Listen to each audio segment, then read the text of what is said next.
Innal wudda yurasu wal adawah turasu. Sesungguhnya al-wud itu mahabbah, rasa mahabbah, rasa cinta, rasa kasih. Yurasu itu diwariskan oleh siapa? Oleh orang tua kepada anak-anaknya. Jadi orang tua itu tidak hanya mewariskan harta, benda, tapi juga bisa mewariskan rasa. Al-wud, mahabbah, sayang dan cinta. Wal adawah turasu. Sebaliknya, permusuhan yang ada pada orang tua itu juga turasu, bisa diwariskan kepada anak-anaknya. Bisa diwariskan kepada anak-anaknya. Nah, ini peringatan bahwa orang tua jangan ketika meninggal dunia mewariskan hal-hal yang tidak baik. Mewariskan permusuhan, mewariskan adawah. Tapi justru orang tua itu wariskanlah hal-hal yang baik kepada anak-anaknya. Tentang apa? Mahabbah, al-wud, kasih, cinta. Jadi anak itu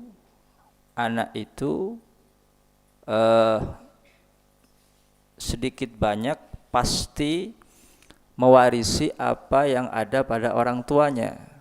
Maka nalil aba lil abna. Maka nalil aba lil abna. Apa yang ada pada orang tua itu sedikit banyak pasti ada pada anak-anaknya. Baik itu al-wud atau mahabbah atau adawah. Jadi baik buruknya orang tua itu yurasu, diwariskan kepada anak-anaknya. Maka jadilah orang tua yang baik. Supaya apa?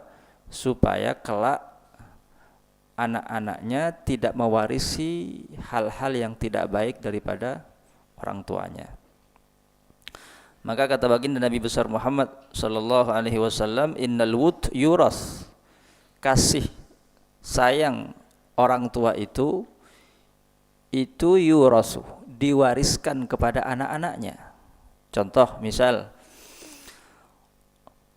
orang tua ketika masih hidup, orang tuanya memiliki banyak sahabat, banyak teman, sering berbagi, bersedekah, membantu, mengasihi orang lain dengan menolong, memberi.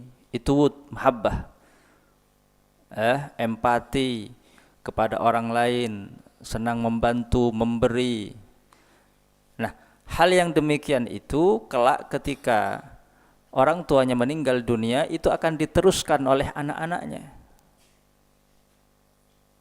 Sifat baik itu atau wud atau mahabbah itu. Dan kata baginda Nabi besar Muhammad, min abarril bir ayyasil rajul ahla wuddi abih. Termasuk bakti anak kepada orang tuanya, bakti terbaik seorang anak kepada orang tuanya, ayyasilar rajul ahla wuddi abih, yaitu menyambung silaturrahim dengan orang-orang yang pernah baik dahulu dengan kedua orang tuanya. Menyambung silaturrahim dengan sahabat orang tuanya, dengan dengan teman orang tuanya, dan meneruskan hal-hal yang baik yang pernah dilakukan oleh kedua orang tuanya. Jadi al-wud yuras, kebaikan, cinta, kasih yang pernah dilakukan oleh kedua orang tua ketika ia meninggal dunia itu akan diteruskan, diwariskan oleh anak-anaknya. Wa hakadha wa yastamir dzalika fis sulalah jilan ba'da jil. Dan begitu ketika anaknya meninggal dunia diteruskan oleh cucunya. Cucunya meninggal di dunia diteruskan, diwariskan oleh cicitnya. Jil ba'da jil, dari generasi ke generasi, terus dari kakek ke ayahnya, ayah ke cucunya, cucu ke cicitnya, jil ba'da jil. Dan ini tanpa disuruh, jadi warisan, ya, warisan. Kadang kita melihat seseorang kok sama ya dengan orang tuanya dari segi akhlaknya, adabnya. Dahulu kita lihat orang tuanya dermawan, suka membantu, menolong. Ketika meninggal dunia, anaknya kok mirip ya, kok mirip dengan orang tuanya. Dermawan juga, sering menolong. Itulah apa sifat-sifat baik yang ada di orang tua, itu yurasu, diwariskan kepada anak-anaknya. Wal adawah turasu, sebaliknya hal yang tidak baik, adawah, permusuhan juga itu turasu, diwariskan apabila kedua orang tua memiliki sifat yang tidak baik. Ketika masih hidup sering bermusuhan, punya adawah, ya, arok carok misalnya, andi muso misalnya. Ketika mate deki anang jo pasti meles, teti acarok sekali, ya kan? Karena bapak ngepaten misalnya, anang males mati nak ya, acarok ke ya. Itu secara tidak disuruh, tidak ada yang nyuruh. Orang tuanya enggak nyuruh, keluarganya enggak nyuruh. Tetapi apa? Permusuhan itulah yang diwariskan kelak. Ya kan? Tak terima anak ketika raja tang bapak lamba elapola biria. Engkau setia anak males. Itu namanya permusuhan yang diwarisi dari orang tuanya. Maka jangan jadi orang tua yang mewarisi hal-hal yang tidak baik kepada anak-anaknya. Tetapi wariskanlah hal-hal yang baik, yaitu al-wud, mahabbah, kasih, cinta, akhlak, adab. Maka perangai yang baik itu akan diteruskan oleh anak-anaknya. Karena al-wud yuras wal adawah turas.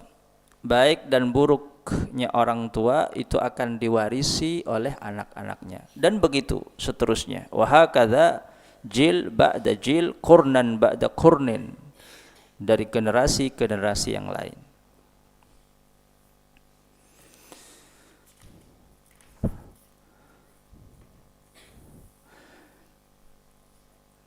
Ini diriwayatkan oleh Ufair dari Al-Imam At-Tabarani an Ufairin wa ramazalahu bid-dha'if. Ufair itu dengan dibaca tasghir, Ufairun, Fu'ailun. Siapa Ufair? Ufair itu rajulun minal Arab, laki-laki daripada orang Arab yang yughshi Abu Bakar, yang selalu belajar kepada Abu Bakar As-Siddiq radhiyallahu taala. Jadi selalu pulang pergi ke majelisnya Abu Bakar As-Siddiq radhiyallahu taala. Ufair ini jadi nyantri ngaji ke Abu Bakar, selalu berada di majelis ilmunya Abu Bakar As-Siddiq radhiyallahu taala. Lalu kemudian faqala lahu Abu Bakar, Abu Bakar lalu kemudian bertanya kepada Ufair, wahai Ufair, ma sami'ta min Rasulillah fil wud? Apa yang pernah kamu dengar tentang cinta daripada Rasulullah sallallahu alaihi wasallam? Lalu kemudian Ufair mengatakan, innal wud yuras wal adawah turas. Ya, saya pernah mendengar dari Rasulullah bahwa rasa wud, kasih seorang ayah itu bisa diwarisi kepada anak-anaknya, dan begitu juga adawah, permusuhan, yang ada pada orang tua bisa diwarisi kepada anak-anak cucunya. Maka jadilah orang tua yang mewarisi hal-hal yang baik kepada anak-anaknya. Innal walad mabkhalatun majbanatun. Innal walada mabkhalatun. Innal waladah, sesungguhnya anak. Anak mabkhalatun. Mabkhalatun itu artinya menjadikan orang tua bakhil. Yang semula sebelum punya anak dermawan, lampe, ketika punya anak bakhil. Siapa yang menyebabkan orang tua itu bakhil? Karena punya anak. Eman.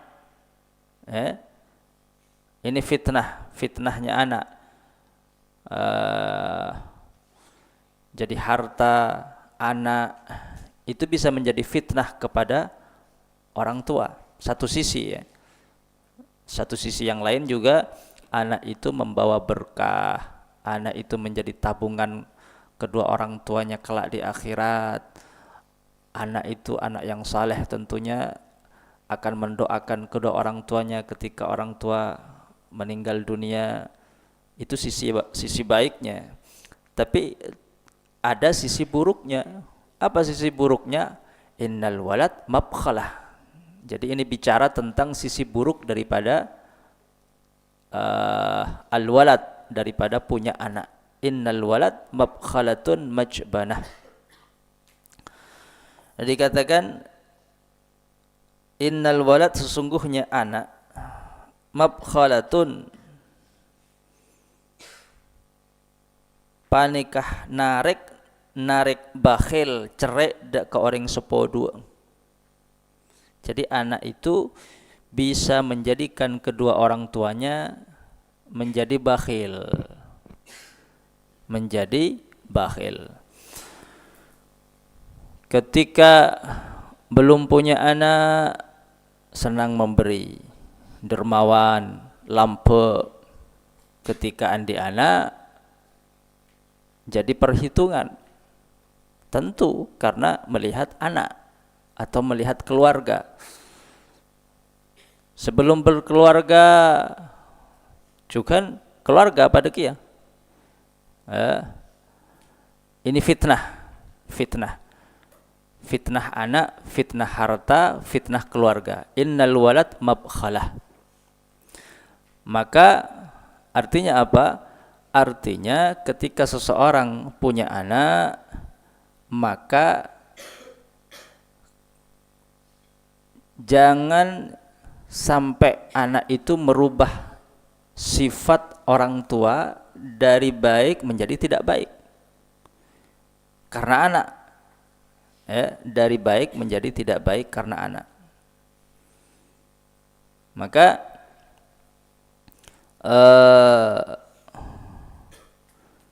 al-matlub minal muslim, maka yang benar, bagaimana yang benar? Ayyuhibba abna'ah wa yar'ahum. Ketika punya anak, maka rawat dengan baik, cintai mereka dengan baik. Tanpa apa? Tanpa menjadikan dirinya memiliki sifat yang tidak baik. Salah satunya adalah menjadi bakhil, atau merepotkan dirinya daripada kewajibannya kepada Allah Subhanahu wa taala. Sebelum punya anak, istiqomah, ibadahnya istiqomah, tahajudnya istiqomah, duhanya istiqomah, baca Qur'annya istiqomah. Ketika berkeluarga, punya anak, repot. Udah enggak pernah baca Qur'an, enggak pernah tahajud, enggak pernah. Itu namanya anak menjadi fitnah. Yang semula dermawan jadi bakhil. Pokoknya berubah menjadi tidak baik. Gara-gara apa? Gara-gara anak. Maka punya anak itu bukan tidak baik, tapi jangan sampai ketika punya anak menjadikan kedua orang tuanya menjadi tidak baik. Karena apa? al-walad mabkhalah, terkadang anak itu membuat kedua orang tuanya tidak baik, menjadi bakhil, menjadi lalai di dalam kewajibannya kepada Allah, ya kan? Karena apa? Karena sibuk kerja, sibuk mencari rizki demi anak-anaknya, sehingga apa? Kadang nggak sholat, kadang qadha. Itu jangan sampai. Berarti anak menjadi fitnah. Cintai mereka, rawat mereka dengan baik, didik mereka dengan baik, dengan tanpa apa? Melalaikan kewajiban kedua orang tuanya daripada kewajiban mereka kepada Allah Subhanahu wa taala. Itu mabkhalah. Lalu kemudian majbanah. Majbanah itu apa? Jubun. Jubun itu penakut. Anak itu terkadang menjadikan kedua orang tuanya menjadi orang tua yang penakut. Yang semula sebelum punya anak, syaja'ah, pemberani, nggak takut mati. Tapi ketika punya anak, takut mati. Diajak jihad nggak mau, diajak perang nggak mau, takut mati. Kenapa? Mikir anak, kalau saya mati anak saya gimana? Nggak ada orang tuanya, siapa yang akan merawatnya? Nah, ya kan? Jadi majbanah, jadi orang tua yang takut mati. Karena apa? Karena melihat kalau saya mati gimana anak-anak saya. Dan itu wajar, seperti itu wajar. Ya, wajar, seperti itu wajar. Tapi jangan sampai anak itu menjadi fitnah, menjadi kedua orang tuanya menjadi bakhil, lalu kemudian menjadi majbanah, menjadi penakut. Jadi walau punya anak, kalau ada kewajiban jihad, misal ada kewajiban jihad, ada orang kafir memerangi orang Islam, berangkat, jangan takut mati, walaupun di belakang punya anak. Maka anak-anaknya tidak menjadikan orang tuanya menjadi orang yang penakut di jalan Allah Subhanahu wa taala, penakut di jalan Allah. Benih penakut acarok, urusan acarok salah ya. Jadi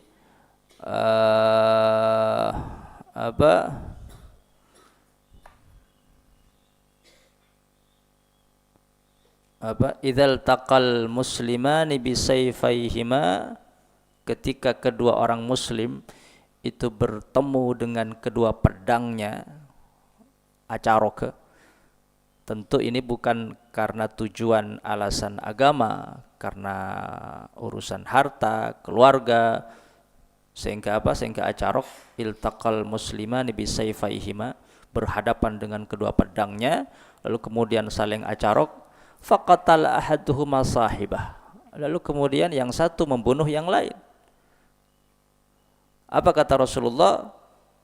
Fal qatil wal maqtulu finnar, yang membunuh dan yang dibunuh sama-sama masuk neraka. Enggak ada yang beruntung. Yang menang neraka tentu kalau enggak tobat.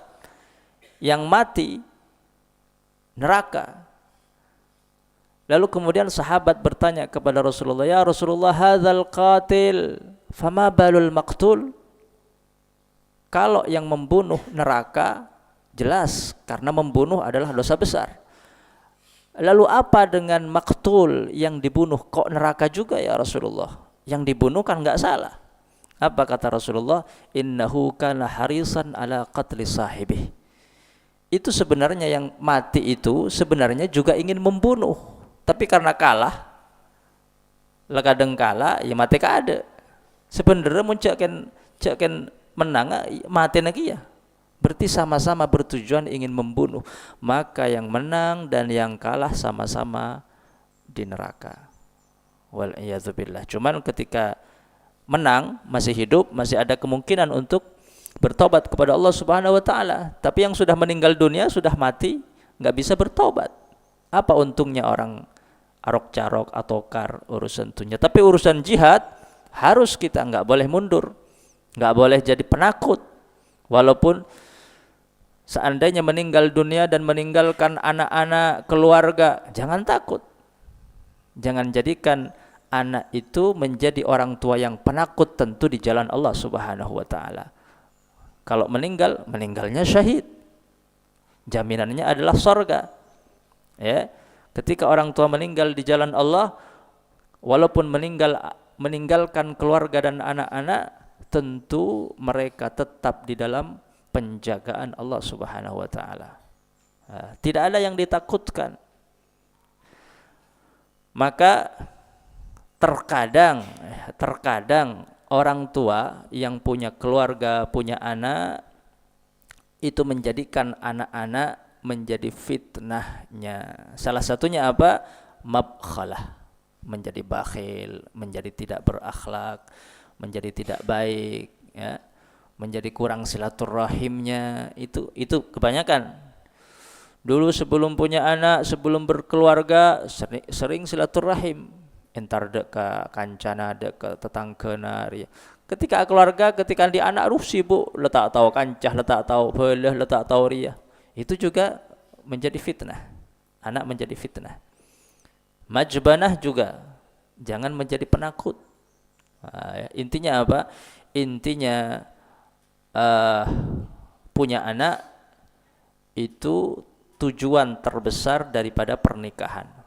Ya, al-maqsudul a'zam. Dan dikatakan kata Imam Al-Ghazali bahwa anak itu bisa menjadi kurbah atau sesuatu yang mendekatkan orang tua kepada Allah Subhanahu wa taala. Lewat apa? Lewat anak. Ketika dididik dengan baik menjadi waladun saleh, maka kelak dia akan menjadi tabungan akhirat. Jadi bagus sisi positif. Tapi jangan sampai jadi fitnah. Ada nabi yang tidak ingin punya anak, bahkan tidak ingin berkeluarga. Nabi Yahya alaihi salam. Nabi Yahya itu tidak ingin berkeluarga. Kenapa? Karena tidak ingin punya anak. Tidak ingin berkeluarga. Nabi Yahya sampai meninggal dunia. Nabi Yahya alaihissalam. Lalu kemudian pernah ditanya kepada Nabi Yahya, "Wahai Yahya, malak takrahul walad? Malak takrahul walad? Kenapa kamu tidak berkeluarga?" Saya tidak ingin punya anak. Ma lak takrahul walad. Kenapa kamu tidak ingin punya anak? Qala mali walil walad in ashakaddani wa in mata haddani. Kata Nabi Yahya alaihissalam. Jadi yang tidak punya keluarga itu Nabi Yahya, Nabi Isa. Tapi mayoritas para nabi itu berkeluarga dan punya anak. Makanya an-nikah sunnatul anbiya wa syiarul awliya. Menikah itu adalah syiarnya para wali menikah. Dan sunnahnya para nabi. Tapi ada nabi yang tidak menikah karena tidak ingin punya anak. Contohnya Nabi Yahya alaihissalam. Ketika ditanya, kenapa tidak berkeluarga? Saya tidak ingin punya anak. Kenapa? Mali walil walad in asyakaddani wa in mata haddani. In asyakaddani. Saya kalau punya anak, in asyakaddani. Kalau saya hidup, punya anak, kaddani. Anak akan merepotkan saya. Kata Nabi Yahya alaihissalam. Akan merepotkan saya. Saya akan terbebani dengan anak-anak saya, lalu kemudian usah karena anak. Wa in mata haddani, montang anak mate, haddani maancor tang ate. Ada bagus kan? Cang Nabi Yahya. Akhirnya Nabi Yahya tak abini, tak keluarga karena takoan di anak. Tapi nabi-nabi selain andi anak. Maka ini seorang nabi. Maka intinya apa? Intinya keluarga, anak, tapi jangan sampai keluarga dan anak kelak menjadikan orang tua jadi orang sepo setak bagus, andi akhlak setak bagus, jadi bakhil karena anak, jadi orang sepenakut, takok mati ketika ajak jihad. Karena apa? Karena takok anang tandi reng sepo. Mon reng sepo na mate jihad. Wallahu alam.